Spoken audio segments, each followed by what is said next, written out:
नमस्कार दोस्तों। यह कहानी है दो ऐसी लड़कियों की जिनको कुछ बदमाश लड़के उठाकर ले जाते हैं और बंदी बनाकर बार बार उनके साथ रेप करते हैं और उनसे धंधा करवाते हैं, लेकिन यह दोनों हार नहीं मानती। उनकी कहानी में बहादुरी, साहस और अदम हिम्मत की ऐसी मिसाल मिलती है जो आपके दिल को छू जाएगी। यह सिर्फ बदले की नहीं बल्कि अपने आत्मसम्मान और इंसाफ की लड़ाई की कहानी है। केटी और नैन्सी किस तरह अपनी तकलीफों को ताकत में बदलकर उन सभी लड़कों से एक एक करके अपना बदला लेती है, यह जानकर आपका दिल गर्व से भर जाएगा। तो चलिए दोस्तों, वीडियो को स्टार्ट करते हैं। वीडियो को स्टार्ट करने से पहले आपसे रिक्वेस्ट करना चाहेंगे, अगर अभी तक आपने हमारे चैनल को सब्सक्राइब नहीं किया है तो प्लीज कर लीजिए। तो चलिए दोस्तों, वीडियो को स्टार्ट करते हैं। वीडियो स्टार्ट होती है और हमें दो खूबसूरत लड़की केटी और नैन्सी को दिखाया जाता है जो एग्रीकल्चर के स्टूडेंट है और अब वह आगे की स्टडी करने के लिए न्यूयॉर्क के एक फार्म में जाने वाली थी। इसलिए दोनों बहुत ज्यादा खुश थी और दोनों आपस में बात कर रही थी कि इस बहाने हम यूरोप भी घूम लेंगे और वहां बहुत सारी शॉपिंग भी करेंगे। अब अगली सुबह दोनों को लेने के लिए उनके अंकल जेसन आते हैं जो कि एक FBI एजेंट है। उसके बाद जब वह दोनों जेसन के घर जाते हैं तो वहां उनकी मुलाकात जेसन की गर्लफ्रेंड से होती है जो उन्हें देखकर बहुत ही ज्यादा खुश होती है। अब इस शहर में आने के बाद केटी और नैन्सी अपना नाम भी नया रखने के लिए सोचती है। जहां केटी का नाम हेदर तो नैन्सी अपना नाम रिपली रखती है। अब अगले दिन जेसन उन्हें बस स्टॉप पर लेकर आता है। अब जेसन उन दोनों के साथ ही बस का वेट करने लगता है, लेकिन तभी नैन्सी कहती है कि हम लोग यहाँ से चले जाएंगे, आप चाहे तो जा सकते हैं। तभी जेसन कहता है कि वहां पहुंचकर मैसेज कर देना, जिस पर जेसन उन्हें कहता है कि तुम कोड वर्ड में इस्तेमाल करना जिससे मैं समझ जाऊंगा कि तुम दोनों सेफली वहां पे पहुंच गए हो। जिसके बाद केटी कहती है कि मैं एक वर्ड यूज करूंगी, लेकिन जेसन कहता है कि तुम हर बार अलग अलग अल्फाबेट यूज करना ताकि कोई तुम्हारे कोडवर्ड को ना समझ सके। अब यहाँ पर रोड से गुजर रहे दो लड़के केटी और नैन्सी को देखते हैं। तभी जेसन भी अपने काम के लिए वहां से चला जाता है और उसके जाने के बाद ही केटी और नैन्सी पास के एक रेस्टोरेंट में कॉफी पीने के लिए चले जाते हैं, जहां पर वह लड़के भी जाते हैं जो उन्हें कुछ देर पहले देखकर गुजर रहे थे। उनका नाम जेड और लूकस है। वो दोनों केटी और नैन्सी से बात करने लगते हैं, जिससे केटी और नैन्सी उनको अपना नाम हेदर और रिपली बताती है। अब केटी उन्हें बताती है कि हम न्यूयॉर्क एग्रीकल्चर फार्म स्टडी के लिए जा रहे हैं, जिस पर जेड कहता है कि हम भी वहीं जा रहे हैं और अगर तुम दोनों चाहो तो तुम दोनों हमारे साथ आ सकती हो। लेकिन केटी उन्हें उनके साथ जाने से मना कर देती है। पर जब वो दोनों उठ के जा रहे होते हैं तभी नैन्सी केटी को उनके साथ जाने के लिए मना लेती है और दोनों उनके साथ चली जाती है। लेकिन यहाँ हम देखते हैं कि जेड और लूकस दोनों को फार्म ना ले जाकर अपने घर ले जाती है, जो कि जंगल के एकदम पास था। यह देखकर केटी और नैन्सी थोड़ा घबरा जाती है और उन्हें तुरंत गाड़ी को फार्म की तरफ ले जाने के लिए कहती है। लेकिन तभी घर से जेड और लूकस की मॉम आती है जो उन्हें बड़े ही प्यार से चाय के लिए बुलाती है और दोनों को यह भी कहती है कि जेड और लूकस बाद में तुम दोनों को छोड़ देंगे। अब जब वह दोनों चाय पी रहे होते हैं तभी केटी के पास उनके अंकल जेसन का मैसेज आता है, जिस पर केटी उन्हें कोडवर्ड में एप्पल लिखकर रिप्लाई कर देती है, जिससे जेसन समझ जाता है कि वो दोनों सेफली फार्म में पहुंच चुके हैं। अब लूकस की माँ उनको कुछ खाने के लिए देती है, जिसे खाते ही केटी और नैन्सी का दिमाग चकराने लगता है, जिससे वह समझ जाती है कि उनके साथ कुछ गलत किया जा रहा है। जिसके बाद वह दोनों वहां से भागने की कोशिश करने लगती है, लेकिन थोड़ी ही दूर जाकर वह दोनों बेहोश हो जाती है। जिसके बाद जेड और लूकस आकर उन्हें उठाकर वापस अपने घर में ले जाते हैं। अब अगले दिन जब उन्हें होश आता है तो वो दोनों खुद को एक जंगल में पाती है और उनके हाथ में लोहे की जंजीर से बंधे हुए थे। यह देखकर दोनों बहुत ही ज्यादा डर जाती है और हेल्प के लिए चिल्लाने लगती है। तभी वहां जेड आता है और उनको बताता है कि तुम जंगल की एक ऐसी जगह पर हो जहां दूर दूर तक कोई भी इंसान नहीं है, इसलिए तुम्हारे चिल्लाने का कोई भी फायदा नहीं है। अब कुछ देर बाद वहां बोरिस नाम का एक आदमी आता है जो केटी को उसका फोन दिखाता है और कहता है तुम्हारे फोन पर किसी जेसन नाम के आदमी का मैसेज आया हुआ है, जिसे तुमने पिछली बार मैसेज में तुमने एप्पल लिखकर भेजा था। इसका मतलब पूछने लगता है, जिस पर केटी बताती है कि एप्पल एक कोडवर्ड है जिसका मतलब है कि हम दोनों सेफ है। इसके बाद बोरिस जेसन को रिप्लाई करता हुआ लिखता है कि सब कुछ ठीक है और साथ में कोडवर्ड एप्पल भी लिख देता है। इसके बाद वह लोग केटी और नैन्सी को उनके सामने ही नहाने के लिए फोर्स करते हैं। तभी शरीफ नाम का एक पुलिस ऑफिसर वहां पे आता है, जिसे देखकर केटी और नैन्सी उससे मदद मांगने लगती है। लेकिन कुछ देर बाद उन्हें पता चलता है कि वह पुलिस ऑफिसर भी जेड और लूकस से मिला हुआ है और यह देखकर वह दोनों और भी ज्यादा डर जाती है। अब यहाँ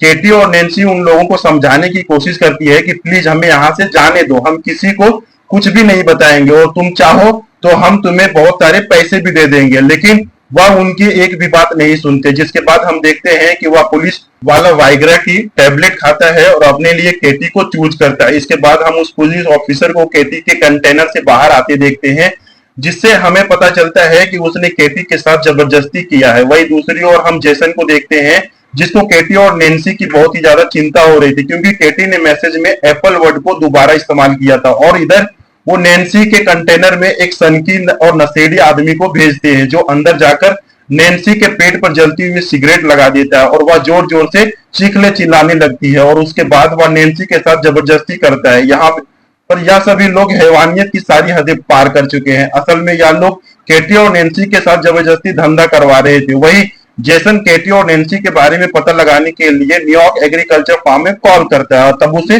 पता लगता है कि वह दोनों एक भी बार वहां पे नहीं आए हैं, जिसे जेसन समझ जाता है कि वो दोनों किसी बड़ी मुसीबत में है, इसलिए वह तुरंत उन्हें ढूंढने के लिए निकल जाता है। वहीं केटी और नैन्सी के साथ और भी ज्यादा बुरा हो रहा था, क्योंकि अब जो अगला कस्टमर था उसने आने से पहले जेड और लुकस दोनों लड़कियों के मुंह पर मास्क पहना देता है और कस्टमर भी एक पीक वाला मास्क पहन लेता है। इसके बाद जेड और लुकस उस कस्टमर को केटी और नैन्सी के चेहरे से मास्क उतरवा कर चेहरे को दिखाता है, जिससे दोनों लड़कियां उस पीक वाले मास्क आदमी को देखकर बहुत ही ज्यादा डर जाती हैं और जोर जोर से चिल्लाने लगते हैं। जिसके बाद वह आदमी नैन्सी को चूज करता है और उसे कंटेनर में ले जाकर उसके साथ जबरदस्ती करता है। अब उसके जाने के बाद जब केटी और नैन्सी के पास जाती है, वह देखती है कि नैन्सी की हालत बहुत ही ज्यादा खराब हो गई है। वहीं दूसरी तरफ जेसन पुलिस स्टेशन पहुंचता है और एक पुलिस ऑफिसर से मिलता है। या वही पुलिस ऑफिसर है जिसने केटी के साथ जबरदस्ती की थी। जेसन उसे केटी और नैन्सी के किडनैपिंग के बारे में बताते हुए कहता है कि वह भी एक FBI एजेंट है। जिस पर पुलिस ऑफिसर जेसन से पूछता है कि आपको कैसे पता कि वह दोनों किडनैप हुई। जिस पर जेसन कहता है कि उसने अपनी भतीजी केटी को कोडवर्ड एक ही बार इस्तेमाल करने के लिए कहा था, लेकिन केटी ने एक ही कोडवर्ड को दोबारा इस्तेमाल किया है, जिससे मुझे लग रहा है कि वह कोई मुसीबत में है और शायद किडनैप हो गई है। वही जंगल में पुलिस को यह पुलिस ऑफिसर सारी खबर दे देता है कि केटी के अंकल एक FBI एजेंट है और केटी ने हम लोगों को उस कोडवर्ड के बारे में गलत इंफॉर्मेशन दी थी। अब बोरिस वहां जाकर जेट और केटी के कंटेनर से थोड़ी दूर ले जाकर उससे बात करता है कि इन दोनों लड़कियों को जल्द से जल्द ठिकाने लगाना होगा, वरना हम मुसीबत में पड़ सकते हैं और हमें शहर से आने वाले और भी नई लड़कियों को पकड़ना है। वहीं केटी अपने कंटेनर के पास खड़ी होकर चुपके से उनकी बातें सुन रही थी। इसके बाद बोरिस केटी के कंटेनर में जाकर उसे जबरदस्ती करता है। वहीं दूसरी ओर जेसन भी वही रेस्टोरेंट पहुंचता है जहां पर केटी और नैन्सी को वह दोनों लड़के मिले थे और वहां काम कर रहे एक आदमी से केटी और नैन्सी के बारे में पूछता है, जिससे वह आदमी बोरिस की गाड़ी के बारे में बता देता है। वह अगले दिन केटी नैन्सी को बताती है कि यह लोग हमें मारने की प्लानिंग कर रहे हैं। तभी वहां जेट और बोरिस उसी नशेड़ी आदमी को अपने साथ लेकर आते हैं जिसने केटी के साथ जबरदस्ती की थी और उसको कहते हैं कि हम दोनों जल्द ही वापस आ रहे हैं, तब तक तुम दोनों लड़कियों पर कड़ी नजर रखना ताकि यह कहीं भाग ना जाए। अब उनके वहां से जाते ही केटी उस नशेड़ी को अपने और अट्रैक्ट करने लगती है और उसे अपने साथ इंटीमेट होने के लिए उकसा रही होती है और ऐसा करते हुए जैसे ही वह उस नशेड़ी के करीब जाती है तो वह उसके गले पर जोर से काट देती है, जिससे उसके गले से खून निकलने लगता है और वहीं पर उस नशेड़ी की मौत हो जाती है। इसके बाद यह दोनों अपनी हथकड़ियां खोलकर वहां से छुप जाती है और जब पुलिस वाला यहाँ पहुंचता है तो वह दोनों चुपके से उसकी गाड़ी लेकर यहाँ से भाग जाती है। इसके बाद यह दोनों एक मॉल में जाती है और बहुत सारे अजीब सामान खरीदती है, जैसे कि हथौड़ा,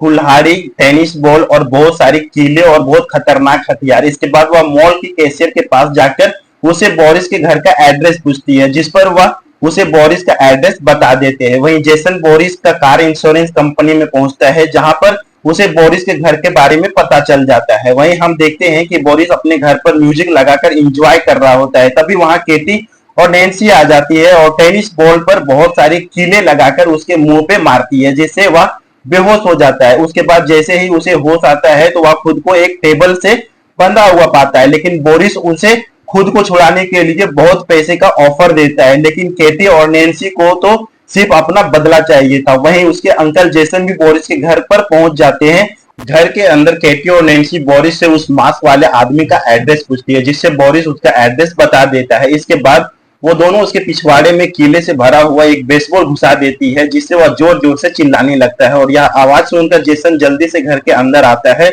और आकर देखता है बोरिस मरा पड़ा है। तभी उसे घर के पीछे से गाड़ी की आवाज सुनाई देती है, लेकिन जब तक वह बाहर आता है तब तक केटी और नैन्सी गाड़ी लेकर वहां से निकल चुकी थी। अब जेसन जल्दी से वापस पुलिस स्टेशन जाता है और उस पुलिस ऑफिसर से दोबारा केटी और नैन्सी के बारे में पूछने लगता है। और इसी दौरान जेसन केटी को कॉल लगाने की कोशिश करता है। तभी उसे पता लगता है कि केटी का फोन उस पुलिस ऑफिसर के पास ही है। अब इससे पहले कि जेसन कुछ कर पाता, पुलिस ऑफिसर उसके पीछे से गन पॉइंट करके खड़ा हो जाता है। और वहीं दूसरी ओर केटी और नैन्सी एक चर्च में पहुंचते हैं, जहां हमें पता चलता है कि वह पिग मार्क्स वाला आदमी कोई और नहीं बल्कि इस चर्च का फादर है। और वह फादर उन्हें देखकर एकदम से पहचान लेता है। तभी केटी पीछे से उस पर डंडे से मारकर बेहोश कर देती है और दोनों उसे गाड़ी के पीछे बांधकर घसीटते हुए टाउन की तरफ ले आते हैं। और वहां एक दुकान से माचिस और पेट्रोल खरीदकर उस पर पेट्रोल छींटकर उसे जिंदा जलाकर मार देते हैं। वहीं हम देखते हैं कि जेसन को वह पुलिस वाला चेयर से बांध देता है और कुछ देर बाद वह दो नई लड़कियों को किडनैप करके लाता है। इसके बाद जब वह उन लड़कियों के साथ जबरदस्ती करने लगता है, तभी चुपके से केटी और नैन्सी वहां आकर डंडे से उसके सर पर अटैक करके उसे बेहोश कर देती है। और उसे जब होश आता है तो वह खुद को एक कुर्सी से बंधा हुआ पाता है। उन दोनों से माफी मांगने लगता है। उसके बाद केटी गन में से एक बुलेट डालकर उसे डराने लगती है और बारी बारी से उस पर गन से शूट करने लगती है, लेकिन सभी शूट में वह बच जाता है, इसलिए वह थोड़ा मुस्कुराता है। लेकिन अगले ही सेकंड में केटी उसे शूट करके एकदम से जान से मार देती है। इसके बाद केटी और नैन्सी वहां मौजूद दोनों लड़कियों को आजाद करके उसे जेसन को खोलने के लिए कहती है और खुद वहां से चली जाती है। जिसके बाद वह लड़कियां जेसन को रस्सी से खोल देते हैं और उसे बताते हैं कि उन लड़कियों ने ऐसा करने को कहा। अब यहाँ पर जेसन को पूरी बात समझ में आती है कि वह दोनों लड़कियां कोई और नहीं बल्कि केटी और नैन्सी है। वहीं हम जेड और लुकस की मॉम को देखते हैं जो ड्रिंक कर रही होती है। तभी अचानक से उसे अजीब सा नशा होने लगता है, जिसके बाद वहां पर वह बेहोश होकर गिर जाती है। इसके बाद जब उसे होश आता है तो वह वहां केटी और नैन्सी ने उसे बेसमेंट में एक कुर्सी से बांध रखा था और उन दोनों ने जेड को भी उसके बिल्कुल सामने वहीं पर बांध रखा था। जिसके बाद केटी और नैन्सी जेड को उसकी मॉम की आंखों के सामने ही डंडे से मार मार कर नीचे गिरा देती है और फिर दोनों उसे पीटते पीटते एकदम उसकी जान ले लेते हैं। जिसके बाद उसकी मॉम जोर जोर से रोने लगती है। जिसके बाद वह उसकी मॉम को लूकस के पास लेकर जाती है, जहां पर लूकस के हाथ में एक डंडा देकर उसकी ही मॉम को मारने के लिए कहती है और उसे धमकी देती है कि अगर तुमने ऐसा नहीं किया तो हम तुम्हें गोली मार देंगे। लेकिन लूकस ऐसा नहीं कर पाता है, जिससे नैन्सी उसे गन से शूट करके मार डालती है। इसके बाद वह उसी गन को साफ करके लूकस को पकड़ा देती है, जिससे पुलिस को लगे कि दोनों माँ बेटे आपस में ही लड़कर मर गए। इसके बाद लूकस की मॉम कहती है और नैन्सी को कहती है कि अगर तुम दोनों मुझे नहीं मारोगे तो मैं तुम्हें बहुत सारे पैसे दे सकती हूँ और मेरे पास बहुत पैसे हैं। लेकिन उसकी बात सुनकर केटी और नैन्सी बहुत हंसती है और फिर केटी एक कटिंग मशीन से बहुत ही बेरहमी से उसकी सर को काट के अलग कर देती है। अब आगे हम देखते हैं कि कुछ दिनों बाद अंकल जेसन केटी और नैन्सी के घर जाते हैं और उन्हें अपने साथ लेकर दोबारा से न्यूयॉर्क आ जाते हैं और इसी सीन को दिखाते हुए यह मूवी यहीं पे खत्म हो जाती है। तो दोस्तों उम्मीद करता हूँ यह वीडियो आपको पसंद आया होगा। अगर वीडियो आपको पसंद आया होगा तो वीडियो को लाइक करें, चैनल को सब्सक्राइब करें, दोस्तों के साथ जरूर शेयर करें। दोस्तों मिलते हैं आपसे नेक्स्ट वीडियो में, तब तक के लिए thank you and take care.